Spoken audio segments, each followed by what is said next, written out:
Hey, everybody. Welcome back to Soulganize Your Life. And I'm noticing in myself, the more that I Soulganize, the more I actually love being a human. Every day, the outer circumstances of our lives are dinging two different, very distinct perspectives. And one is that of the psychological ego, and that other is the divine soul that connects us to all that is. So, why is it important to know the difference? Well, that's where our guests come in, and they're invaluable, in my opinion, because they help us relate to this inner conflict within us and give us great ideas on how to integrate these two perspectives into one full human, messy, beautiful experience. And my guest today is truly a master healer, a transformational guide and mentor. And coming all the way from Canada is Linda Lang. So thank you so much for coming on the podcast. Oh, thank you so much for having me, Win. Anything you want to add? I mean, I know you've had many, many years of experience doing this, but anything I missed about introducing you? I know my favorite line on your website was you help people discover the wisdom of their inner voice, which I would call the soul. And that's what we're here to do on the podcast. So if there's Uh, anything else you'd like to add. It's so beautiful. It just gives me goosebumps. We all have our journey, and I think we're all on that journey to embody our soul and be who we truly are while we're here.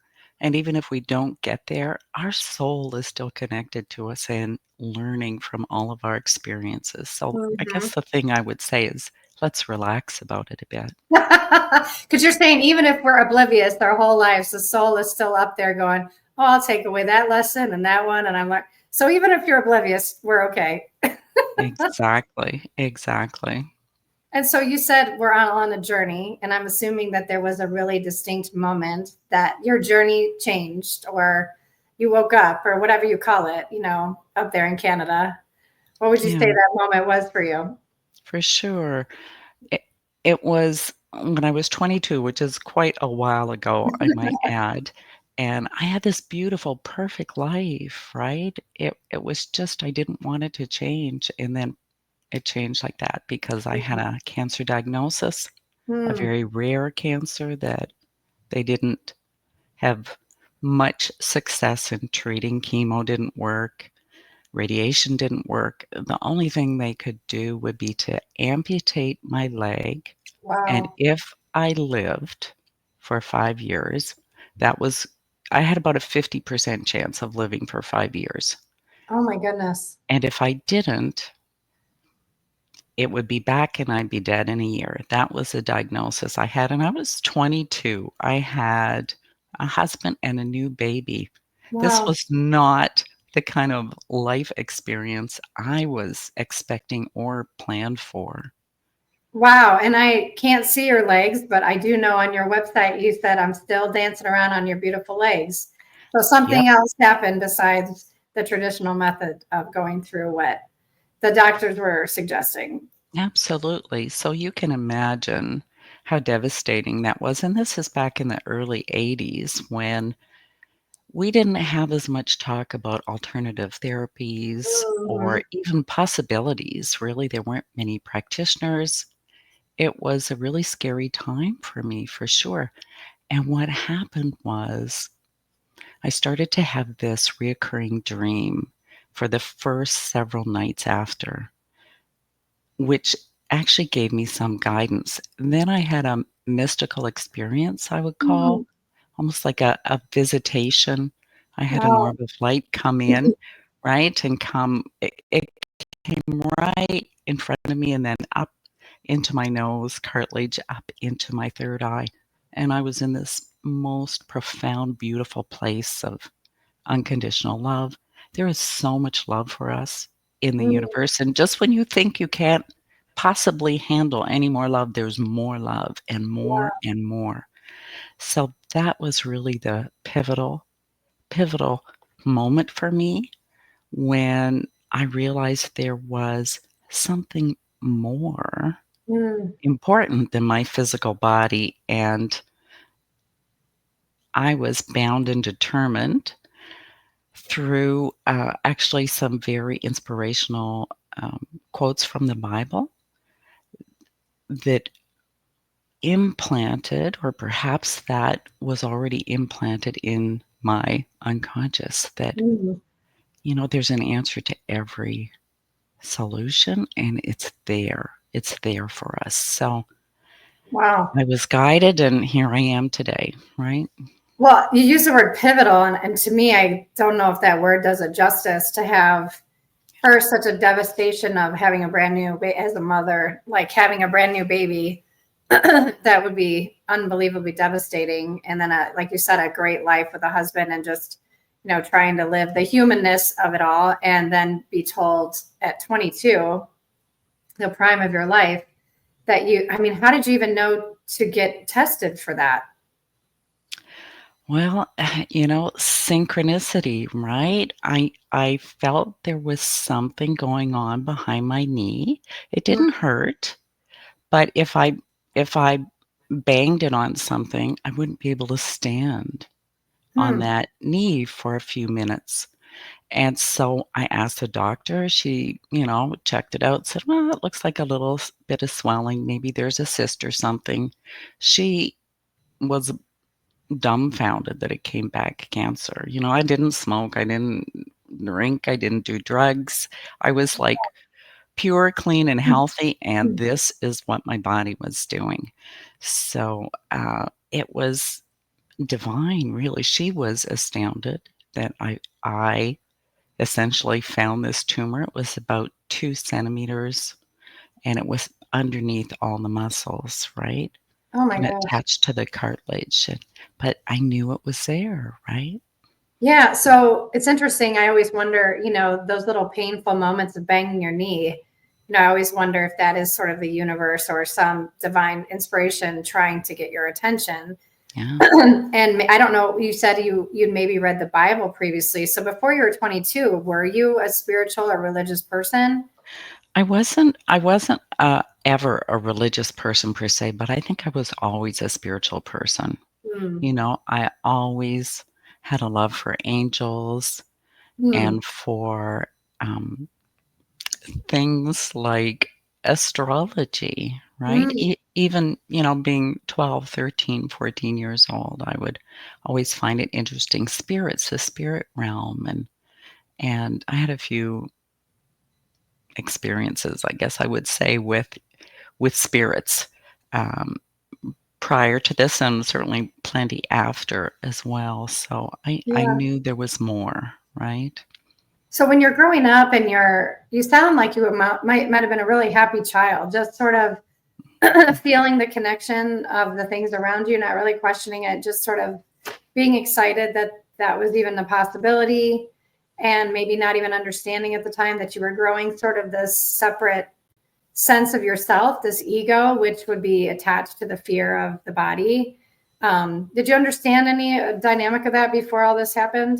Well, I think when I was younger, my definition of ego would have had to do with being arrogant and Mm. egotistical rather than that sense of self. It wasn't until I started actually taking trainings, because I would take trainings for my own healing and my Mhm. own development, that I understood the importance of the ego. And yes, we have an unconscious that holds lots of baggage, but it can also be our best friend if Mhm. we're trying to create change, right? If we Yeah. learn how to work with it. So I don't know if that really answered your question. Well, it doesn't sound like before the age of 22 that you really had a painful experience of life. It sounds like you really didn't feel the separate sort of intense ego. It's almost like you didn't want to develop that arrogant, boastful, maybe American version that we have sometimes here. Maybe like you said, Canadians are a little more humble, where it was more like I had a sense of myself as being separate, but I also had a bigger sense of myself that was connected through angels or the Bible readings or, you know, anything that you experienced. You said a couple experiences growing up. So it sounds like you almost had a balanced understanding of the human and the being. Well, it's interesting because I'm not going to say my childhood was fine. There were issues in my childhood, but it's almost like I was the observer. and Mm, I could see interactions between people and how they would play out kind of before they played out, and it didn't make sense to me why people acted the way they acted. Like, why mm, couldn't they see if they do this and this and this, that this is what's gonna happen? And mm. it was kind of bizarre to me. I didn't understand, but it gave me a really good sense of how to read energy, how to read the room, Uh-huh. how to read people. Um, and yeah, I had my great moments and I had my moments of learning just like everybody else. I will clarify though, I didn't actually start reading the Bible per se until after I was diagnosed as Oh, with wow. cancer. I I was, grew up Lutheran. I went to Sunday school. We didn't go to church often, a couple times a year, that kind of thing. It wasn't a dedicated religious upbringing that I had. Mm. Yeah. So it sounds like when you say I felt more like the observer, that's another way I would determine a soul viewpoint, right? Is Yeah. it's sitting back and it's sort of detached and seeing, what, could come out of these interactions, or seeing sort of better solutions for lack of a better word, to the human condition. And then also you had a sense of yourself, just to take care of yourself, that you wanted a child, that you want to be married, and then this happens to you. And of course it's devastating. And then almost within, it sounds pretty immediate, your angels and guides surrounded you and It took care of you. was immediate. It really was because I think they gave me like, they wanted to book the surgery and do it, like, right away, and I'm like, "Whoa, wait a minute. Mm, I need to sit with this and process it first." And so it was probably that night or the night after when they started coming in yeah, and coming in and coming in. But, I really needed the support, right? obviously, yeah. Yeah. And you said it was felt like unconditional love, but were there also guides and messages for you, or was it really just overwhelming peace that everything was going to be okay, or both? In that particular experience, it was really it was actually, it was an answer to a prayer because, Mm, it was at nighttime, and I was going to bed, and I was just praying for strength, and that's when this mm, golden orb came through the ceiling and popped in, and it really was just unconditional love. It was mm. just incredible, but before that and after that, I've had actual, I guess, guides come in or downloads of information, suggesting it's always a suggestion. They don't ever tell you exactly what to do, Yeah. but, suggesting that this might not be the best idea or the best option, or that this is something that you might wanna look at again. Mhm. So I'm gonna say a little bit of both, really. Yeah. Well, I love that you were so specific about praying for strength. You weren't praying for healing per Mm. se, and you got strength in the form of unconditional love. And you visually saw this orb of light come in and come and enter into your third eye, correct? Yes. That's Yes. amazing.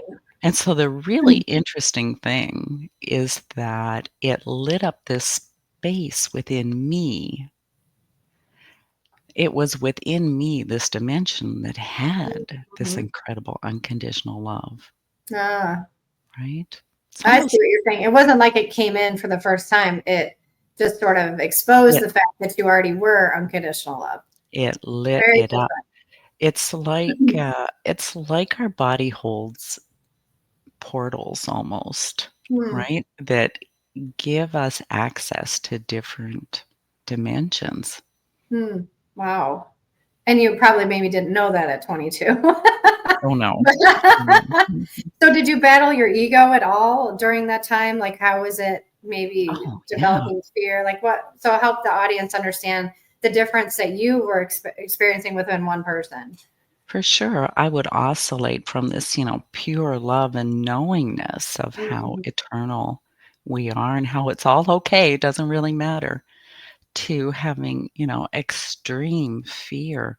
Yeah. Probably, I would s that first year for sure because they gave me a year to live. It was, like, very, very up and down. The second year, still a bit because in my ego mind or my conscious thinking mind was, "Well, okay, what if they just got the date wrong?" You know?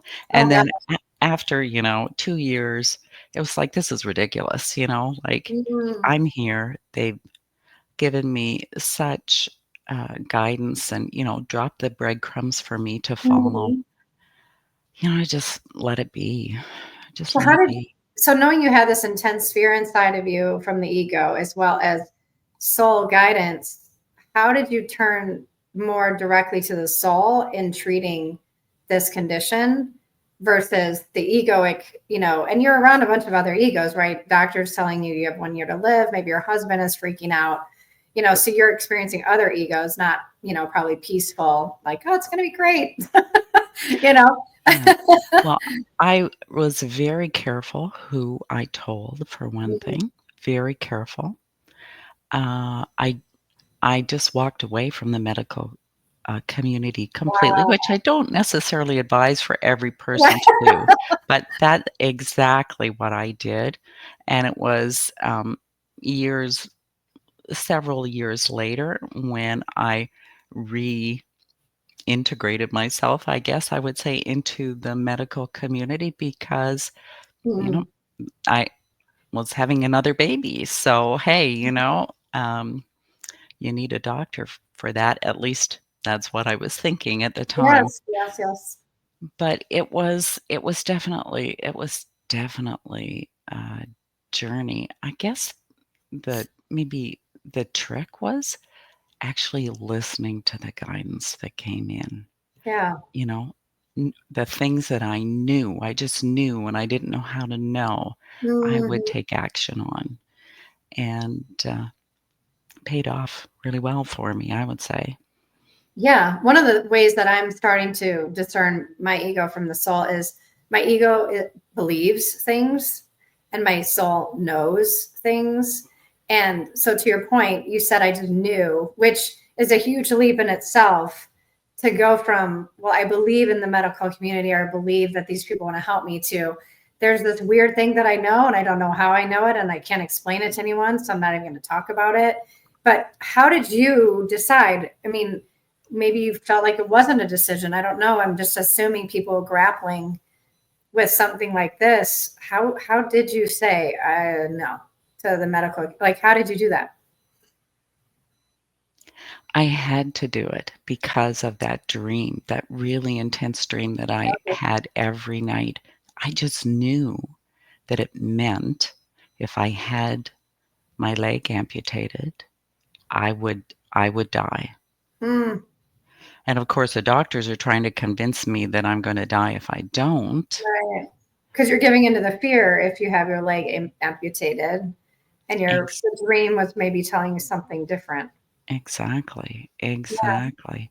So for someone who maybe is listening that is not having these beautiful spiritual experiences, right? Of the orb coming down or the dreams that are so intense or the inner knowing, but is still grappling like I do believe I'm a spiritual person. I do, but I'm scared. And you said like you don't advise everyone to go this way. For you, you're saying it was so obvious, it was absolute, there was no question. And if other people are questioning, maybe listening to this, maybe that isn't the right answer for them. Well, we do all have our path, and Hmm. we do get to choose which way Yes. we go. So it's a really challenging question, and Mm, it's one that every soul has to grapple with, and not just someone who has cancer or right. a health disease. It's any major decision, you get to choose which way you're Yes. going to go.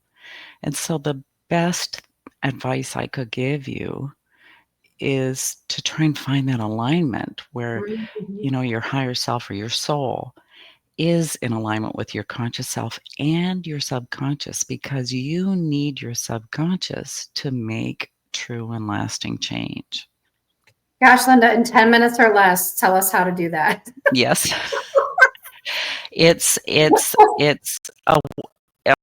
a journey, it's a work in Yeah. progress, let me tell you, but it's completely possible, right? It's completely possible. So that's kind of the work that I do, is that I Yes. open people up to that inner voice, at the same time healing those aspects in the subconscious, or releasing the emotional baggage, changing your mind about something, because we can change our mind so quickly. It's unfortunate that we do that typically for negative beliefs, or a Mhm. negative life experience can change us, but we can do that just as quickly with positive things if Absolutely. if we allow ourselves to, right? And then when we can really see that there is a congruency between it, even if the unconscious is holding on to a little bit of fear. And, you can talk to your unconscious and say, it's okay. I see your fear. I understand it. It's valid, but this is what we're choosing, right? Mhm. It's not a thing like that. It's your life, right? It's your life purpose to really get everything in alignment and live your true self.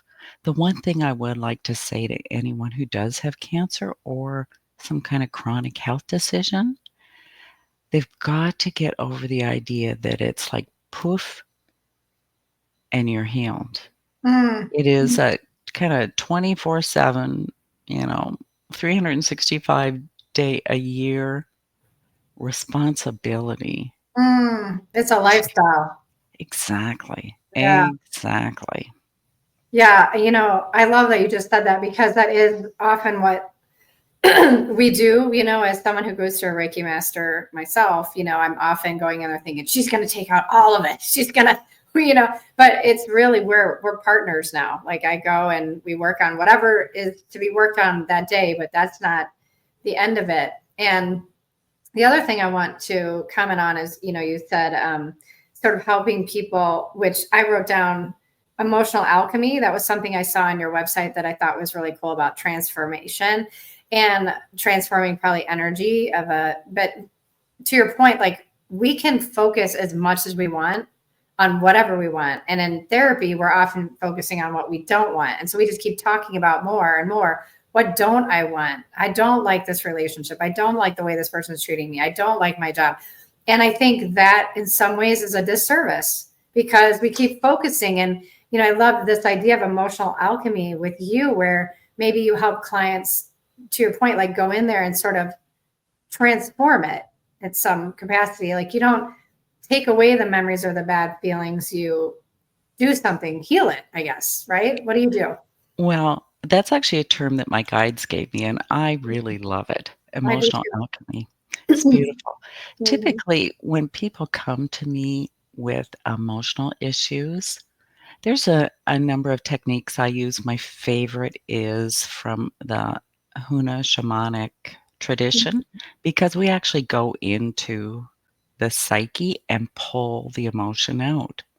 The Huh. caveat is you've got to be willing to let it go. Uh, If you feel justified that this is, you know, part of who you are, and you deserve to feel this anger or whatever it is, you're giving your unconscious a message to hold on to it. But if you really want to let it go, you can let it go. I've had people release phobias, release intense anger, that or fear that they couldn't even look in their boss's eye, gone wow. forever. So it just depends, right? Just depends on how much you're open to letting it go. And once you do let it go, then you have greater access to joy, to happiness, to Mhm. inspiration, to love, to all the things you really want. Do you understand more in layman's terms why that happens? I know I physically experience more joy. Like I said at the beginning of the podcast, I'm actually enjoying being a human way more now that I soulganized my life.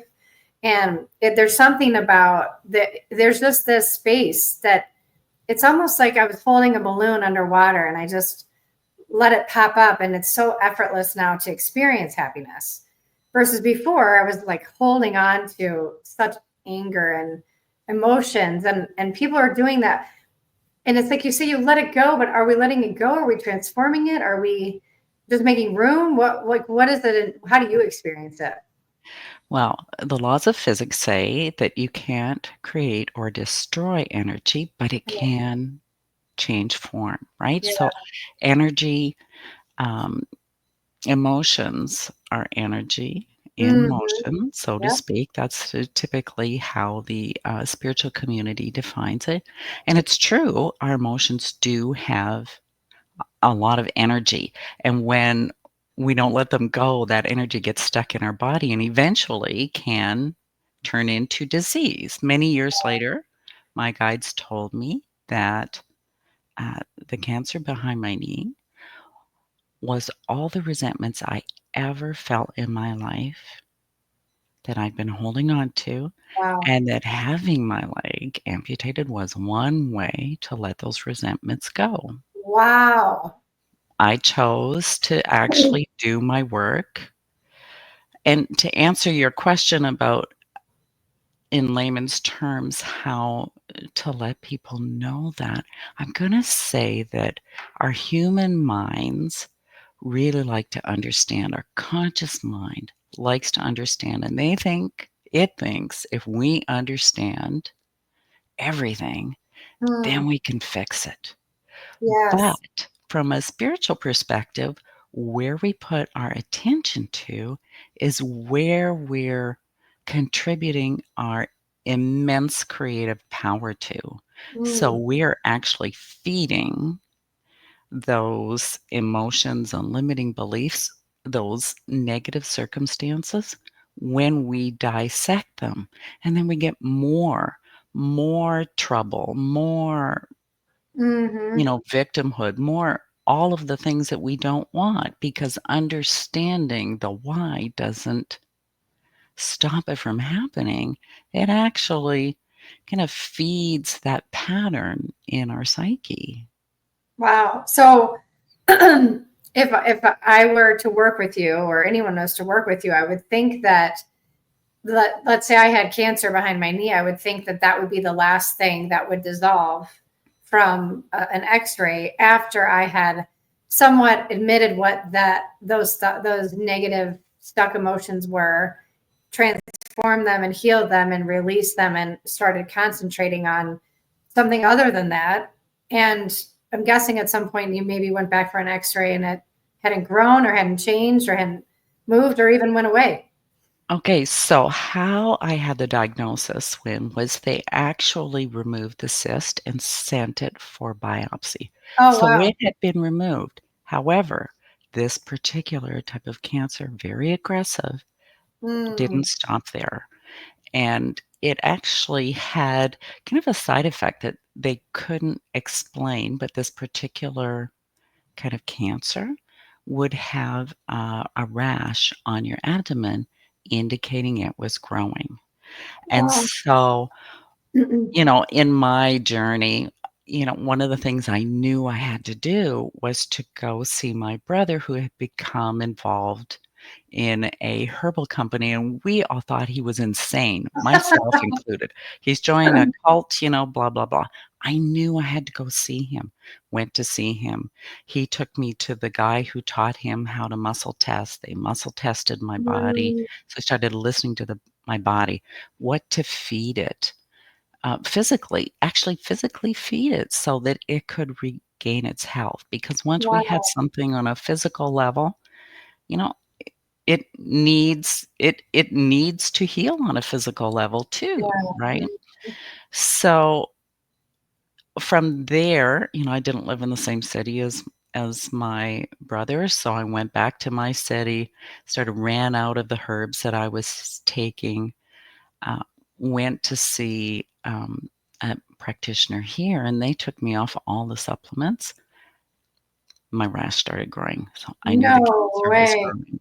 So it's like, okay, so I learned how to muscle test. I learned, um, uh, became a member of this particular herbal company so that I could get the products, muscle tested my food.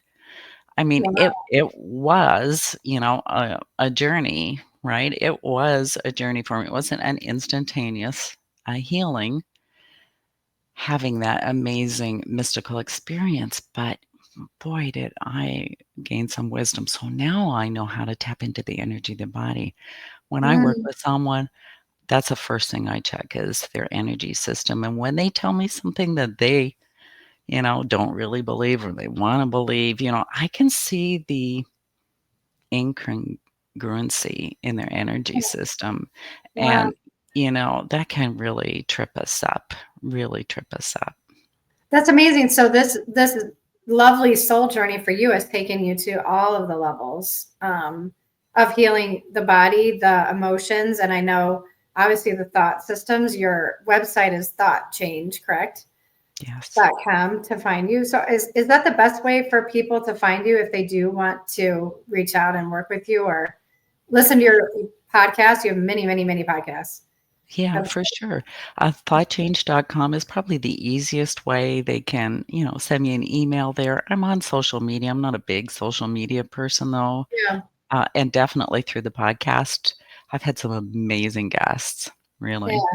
And you can work with people remotely. Oh, yeah. So you can work with someone here in America Oh, yeah. as well. That's amazing. And like you said, you can do all of this because we're all connected. We're Oh, yeah. all souls divinely connected. Our egos will tell us otherwise, but we are. And that is why things like this can truly work, partnerships with somebody somewhere else in the world, because we are really divinely connected. And when we recognize that, there's just so much for us to grow and learn from. So thank you so much for being here. Oh, thank you, Win. Thank you, Win. I would really like to encourage people to really open up to their own magnificence because they have so many gifts that the world is waiting for, Yeah, right? for sure. So thank you so much. I really hope people come find you on thoughtchange.com, or I know I found you on LinkedIn. I know you're there. So again, thank you so much for all the work you're doing for us too, because I really believe every person that's healed is better for me and my family.